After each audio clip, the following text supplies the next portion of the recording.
ॐ सहनावतु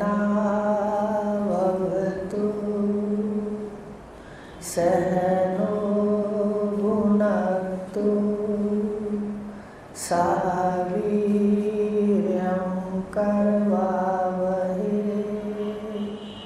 तेजस्विनावधीतमस्तु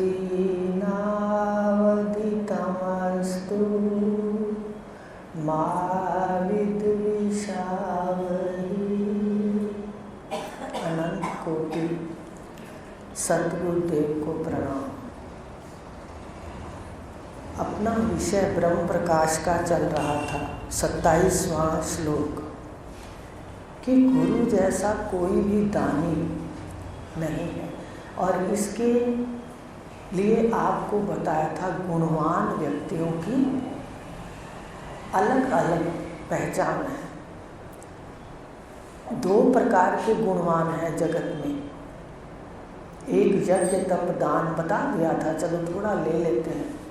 यज्ञ तप दान करते हैं माने बहिरंग साधन, बाहर के साधन करते हैं। यज्ञ किया, तप किया, दान किया, शरीर के द्वारा कोई ना कोई क्रिया की, तीर्थ किया, जो भी अच्छे कर्म हैं गुणवान कहते हैं उन लोगों को। कि गुण ना हो, गुणवान ना हो तो कैसे शुभ कर्म करेंगे। लेकिन बहिरंग साधन है, आज आपको खोल देते हैं ये बात। बहिरंग, ये मतलब क्या है बहिरंग साधन का? कहते हैं ये बाहर का रंग लाएंगे। हमने दान किया, तप किया, जो भी कर्म अच्छे किए तो ये हमारे ऐश्वर्य को बढ़ाएंगे। बस बहिरंग साधन बाहर का रंग लाएंगे। अब दूसरे गुणवान कहे जो कि तत्वज्ञ पुरुष के पास आ जाते हैं, ब्रह्म ज्ञानी के पास आ जाते हैं, ज्ञान सुनते हैं, तो वो उनको साधक बनाते हैं। तो कैसे उसके लक्षण हैं गुणवान के? दूसरे गुणवान के, जो दूसरे तरह के गुणवान हैं, वो अमानित, भगवान ने गीता के अंदर कहा है, अदम्भित, अहिंसा, शांति, सौम्यता, ये उसके लक्षण हैं। ये गुण सतगुरु का, तत्वज्ञ पुरुषों का संग करने से आते हैं, बाहर के यज्ञ तप करने से नहीं आते। ये दूसरे प्रकार के गुणवान हैं। ये अंतरंग साधन है, वो बहिरंग साधन है। घर में सोफे आ जाएंगे, गाड़ियाँ आ जाएंगी, पर मन की शांति नहीं मिलेगी। वो बहिरंग साधन है, उनका नाम ही है जो बाहर का रंग चढ़ा दे। और अंतरंग साधन जो अंदर का रंग चढ़ाए। जितने ये 5 प्रकार की बातें आपको बता दी, मान ना चाहना, दंभ ना करना,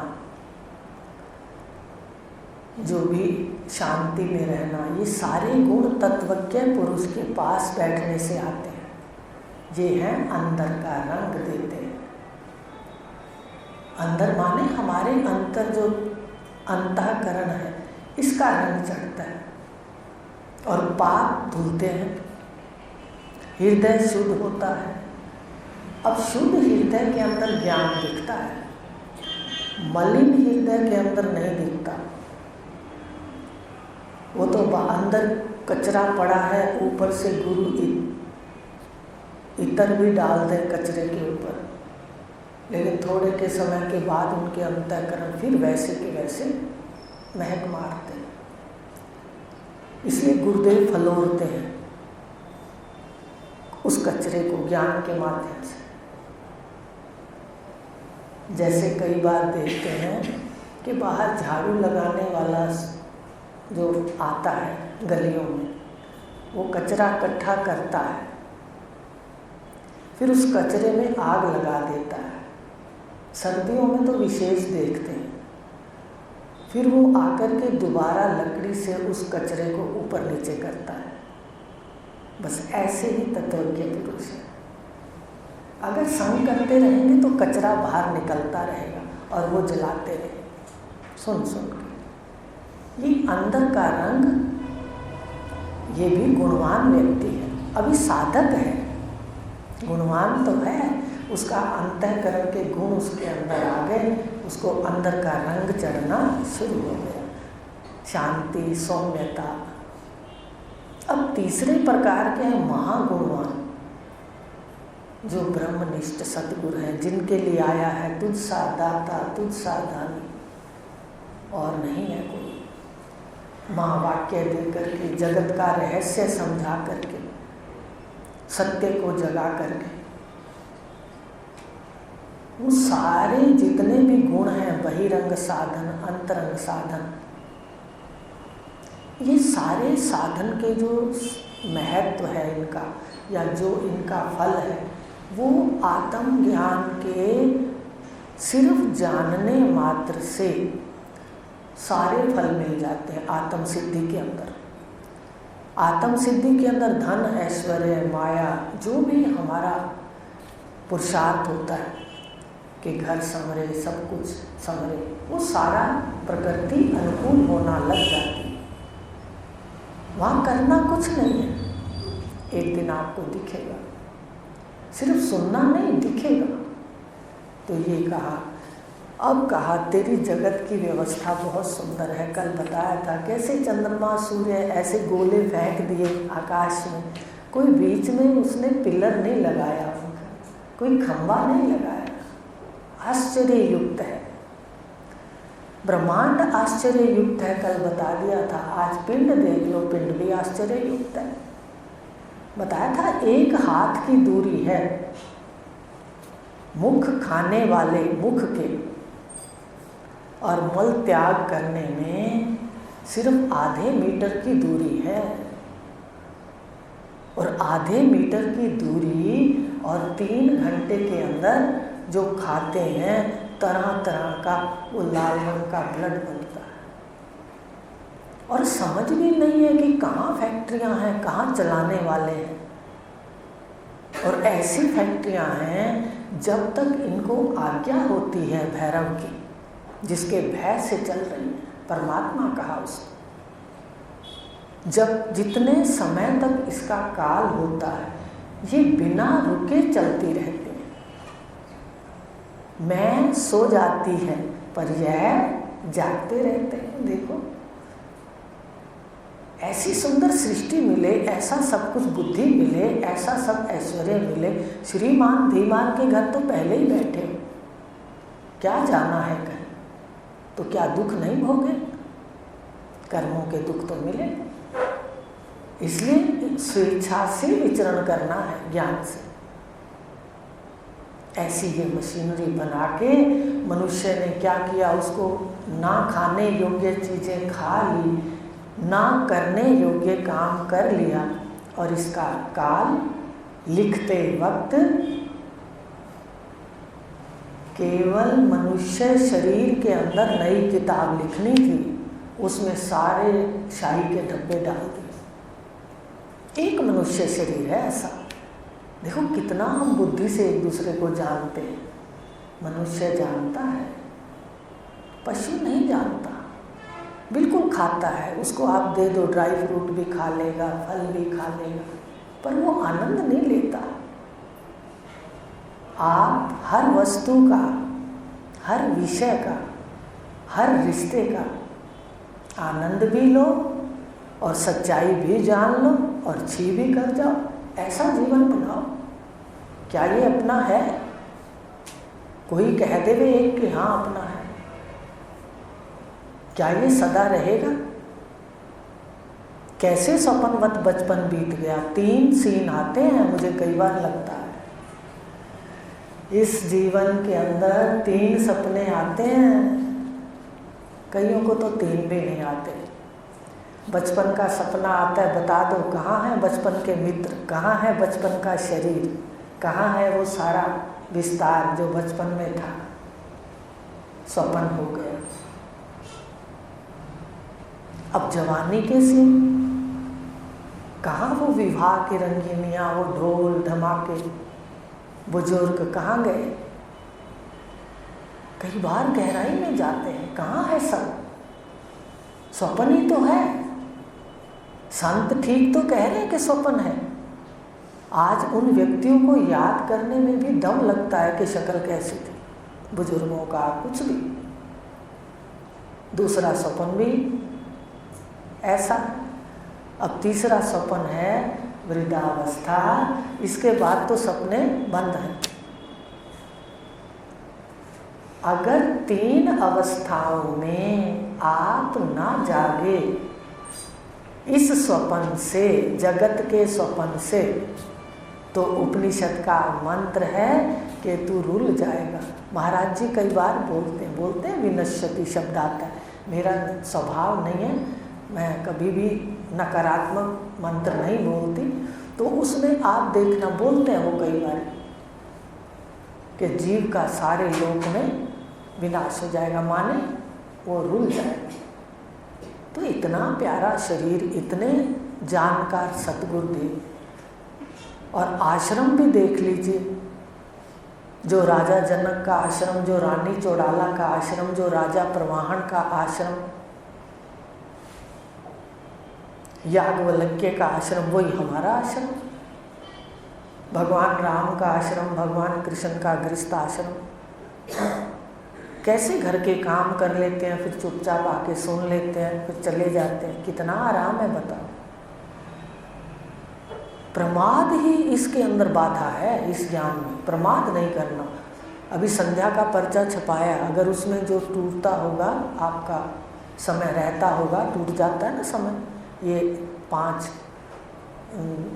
लक्षण किए और 2 छोड़ दिए, 7 लक्षण हैं उसमें, 7 भाग हैं और 7 पॉइंट हैं जिसको कहते हैं। अब छपा दिया कि मेरी बहनें भूल जाती हैं क्या करना। तो इस प्रकार कितनी कृपा है परमात्मा। तो उसकी व्यवस्था पिंड और ब्रह्मांड में इतनी सुंदर है कि अपने आप हो रहा है, अपने आप हो रहा है। तुम कितनी चिंता करो बच्चों को सेट करना है, अरे हम सेट करेंगे, हम अच्छा कर्म करेंगे, क्रियमान में उनकी व्यवस्था रखेंगे, उनका ध्यान रखेंगे, उन पर पैसा लगाएंगे या कोई भी निमित्त है, होगा वही जो उनके प्रारब्ध के अंदर अपने आप हो रहा है। ब्रह्मांड में भी अपने आप दिन रात उत्पत्ति सृष्टि की धीरे धीरे संहार, ये चक्र चल रहा है। पिंड का भी चक्र चल रहा है। इसलिए तुम केवल इसके दृष्टा हो, केवल दृष्टा हो। विस्तार जो जगत का है इसमें त्रिपुटी है, जानते हो? त्रिपुटी में व्यवहार चलता है। जैसे दृष्टा कहा आपको, अब आंखों में बैठे हो,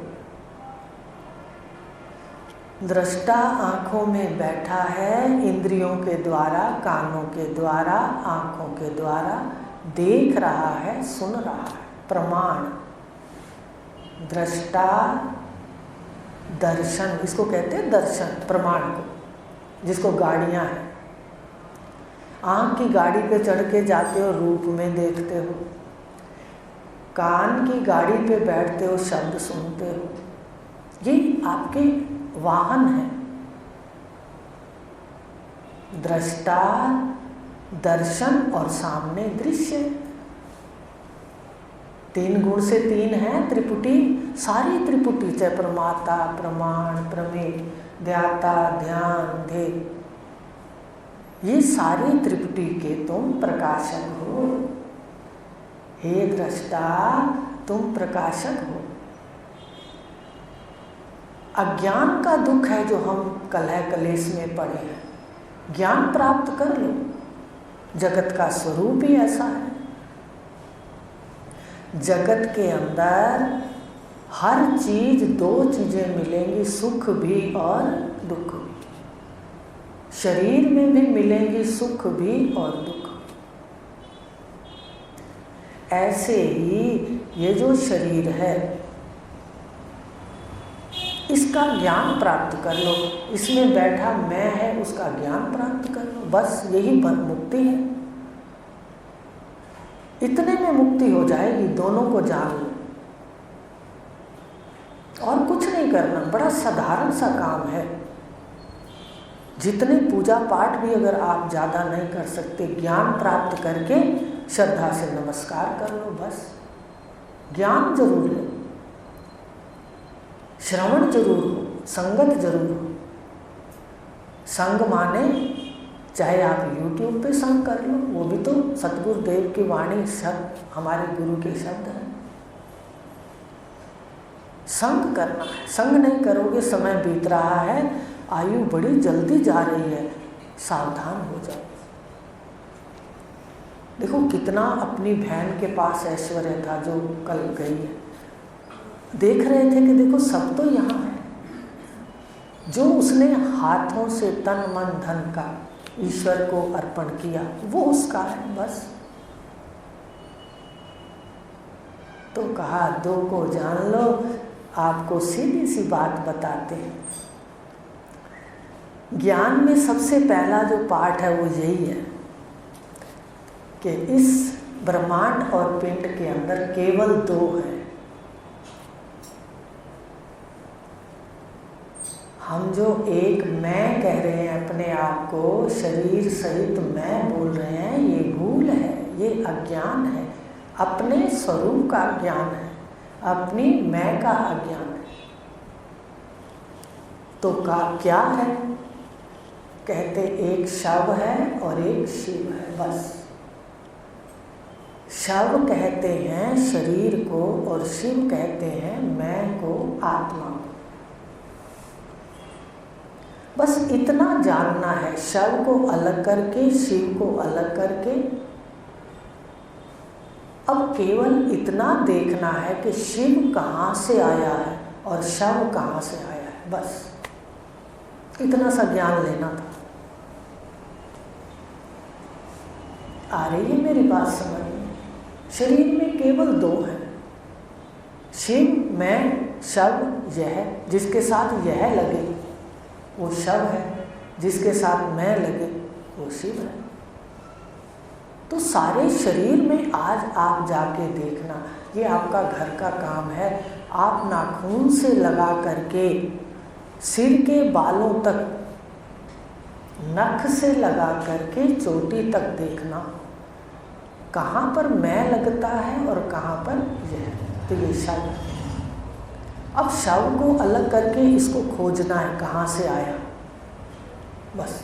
इसको खोजते खोजते घर पहुँच जाएगा, शव का घर दिख जाएगा। अब अगर इस खोजने वाला मैं है, इस मैं को देखते देखते आप घर पहुँच जाओगे, बताओ क्या देर लगेगी।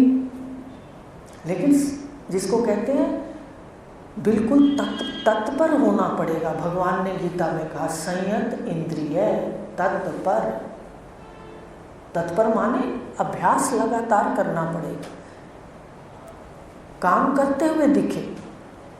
जब कई बार वॉशरूम में होते हैं, स्नान कर रहे होते, तब भी आता है, देखो शव तो है, कैसे हम संवार रहे हैं उसको। तरह तरह के इस पे चढ़ावे चढ़ाते हैं, कपड़े तरह तरह के पहनते हैं। मैं बैठा हूँ तो इसकी सारी मशीनरी खाती भी है, पीती भी है, सब कुछ करती। और मैं अगर बाहर खड़ा हो जाऊँ तो ये छिलका कहो, कचरा कहो, कहते भाई जला दो, भाई इसको बहा दो, इसकी कोई सत्ता नहीं, इसका कोई महत्व नहीं है। मैं का ही महत्व है। आप इसमें बैठे हो तो इसका महत्व है। अपने समय, कुछ समय का ये प्राण की पूंजी मिली है, कुछ समय का ये शरीर अपने को मिला, इसमें सारा काम कर लो। विषय तो भोगने ही है, उसने किसने कहा, पर भोगते नहीं है, दृष्टा होना है। विषयों पर संयम कुछ भोग के करो और कुछ योग से, ज्ञान योग से, ज्ञान से करो, जान के करो, सत्संग से करो। है काम बहुत आसान। अगर आप बिल्कुल अंतर्मुख हो जाते तो काम जल्दी होता है। और सारा दिन बहिर्मुख ही रहेंगे, कुछ ना कुछ करते रहेंगे संसार का, संसार वालों का, अपने लिए कोई समय नहीं निकालेंगे तो जाते वक्त थोड़ी दिक्कत हो जाएगी। ये अपने सुख के लिए है, किसी और के लिए ज्ञान नहीं है। अब उसमें कह दिया भाई रोज अपना श्रवण करो, रोज इसका मनन करो, रोज देखो। अब आज जाके देखना कि कहाँ मैं लगता है, कहाँ जय लगता है। और इसको फिर देखेंगे कि जय में कितने पुर्जे हैं और मैं में कितने हैं। दूसरा कदम क्या होगा? पहला कदम 2 कर दो, इसमें छुपे बैठे हैं, 1 में 2 कर दो। दूसरा मैं के पुर्जे देख लो कितने हैं, जय में कितने हैं। तो मैं का तो कोई पुर्जा नहीं है। जो मैं है अहम आत्मा गुड़ाकेश, भगवान कह रहे हैं गीता में, हे गुड़ाकेश, हे निद्रा को जीतने वाला। अगर नींद के लिए ना होती बात तो भगवान कैसे कहते अर्जुन को? नींद को जीतता है जो, वही अज्ञान को जीत सकता है। जो सुबह ही नहीं उठेगा, प्रातः काल ही नहीं उठेगा, संध्या वंदना का ध्यान ही नहीं रखेगा, कैसे जीतेगा? हे गुड़ाकेश अहम आत्मा, आत्मा निरअवयव। सुना है शब्द? आत्मा का कोई अंग नहीं। आत्मा आप केवल प्रकाश स्वरूप हो, अपने खोज करो। शरीर में से प्रकाश स्वरूप को अलग करो, अपनी मैं को अलग करो। बस मैं के तो एक ही लक्षण है, प्रकाश, लाइट। लेकिन जो यह है इसके तो इतने अवयव हैं, इतने अंग हैं। सबसे पहला 3 शरीर, दूसरा 3 शरीर की 3 अवस्थाएं। सुन रहे हैं ना? आजकल के कोर्स सुनाओ, आप याद करके आ रहे हो। 3 शरीर की 3 अवस्थाएं, फिर 5 कोश, 5 पंजक, 8 पुरियां, 8 अवस्थाएं इसकी। और उन अवस्थाओं के पुर्जे देखो, इतना कुछ है इसके अंदर। अब सारे के सारे आत्मा के ऊपर जैसे 3 शरीर हैं तो 3 लेयर चढ़ गए। टंकी लाते हैं ना बाहर बाजार से, कहते कितने लेयर वाली है भाई, कितनी परतें हैं इसकी। आप देखो अपनी मैं आत्मा पर कितनी परतें हैं, कितने लेयर हैं। पहला 3 शरीर, 1 2 3, फिर 5 कोश, फिर 3 की अवस्थाएं, फिर 5 पंजक, फिर 8 पुरियां। देखो कितने लेयर हैं। अब एक एक करके उतारनी है, तब साक्षात है अपने स्वरूप को। तो 2 करने हैं। जानना तो आसान था, पर जो इसमें भगवान कह रहे हैं, जिसको मेरी धुन लग जाती है, यूं मेरी धुन छाने से मुझ में मिल जाएगा। जिसको धुन नहीं लगती, जिसको संसार में आनंद आता है, आनंद आए जब कोई बात नहीं, क्यों अभी साधक है ना। देखो इंद्रियां बलवान हैं, विषयों की ओर फटाफट चली जाती। जैसे ही अपना ये साधक विषयों में जाए, एक ही बात कहे, क्या ये सच है जो इसके पीछे भाग रहा है? जितना संयम से मिल रहा है उसमें संतोष करना सीखे। ये धीरे धीरे होता है। इसलिए आज जाके इतना ही बताएंगे कि ये जो 2 हैं, हम पहले तो इसको अलग करेंगे और उसमें आपको पढ़ा भी रहे हैं। अब 5 कोश तक आपको याद करा दिए, तो आगे भी कराएंगे और धीरे धीरे बताएंगे कि कैसे ये अनेक अंगों वाला है। फिर बताएंगे कि अंग और संग कौन है? सच्चित आनंद आत्मा ज्ञाता। तू ही तो जानता है। कब कहता है कि मैं नहीं हूँ? वो एक जगह तो बता दो, वो क्षण तो बता दो जब आप कहो मैं नहीं हूँ। वो पसंद तो बता दो कि कोई कहे आप मूर्ख हो और आप खुश हो जाओ, भाई मुझे बहुत अच्छी बात कहे। एक क्षण तो बता दो जहाँ दुख चाहते हो, तो आपका स्वरूप है। घर में भी कई बार कहते हैं क्यों विस्तार में जाते हो? जहाँ से सुख मिले वो ग्रहण करो। द्वैत का, भेदवादियों का संग करेंगे, दुखों के पिटारे अवश्य मिलेंगे, क्योंकि वहाँ तो भेद है। और सबसे बड़ा अहंकार है। अहंकार का मतलब देह को मैं मानना, फिर सारी बीमारियां इसके अंदर आ जाती हैं। नोट कर लो इन बातों को। देह को मैं और परिवार मेरा, सब कुछ मेरा, चाहे वो संत में भी आ जाए, ये तो बड़ी गहराई से देखता है, मनन के लिए देखती हूँ। सारी बुराइयां उस व्यक्ति के अंदर आ जाती हैं। और दूसरा, धन का, प्राप्ति का विस्तार, मतलब धन प्राप्ति में विस्तार। एक तो है आवश्यकता, अपने पास जरूरत, आराम से जिंदगी जीना, वो एक अलग विषय हुआ। उसके बाद जो धन का बढ़ जाना और अहंकार आ जाना, उसके अंतःकरण में भी सारी बीमारियां आ जाती, बुराइयां।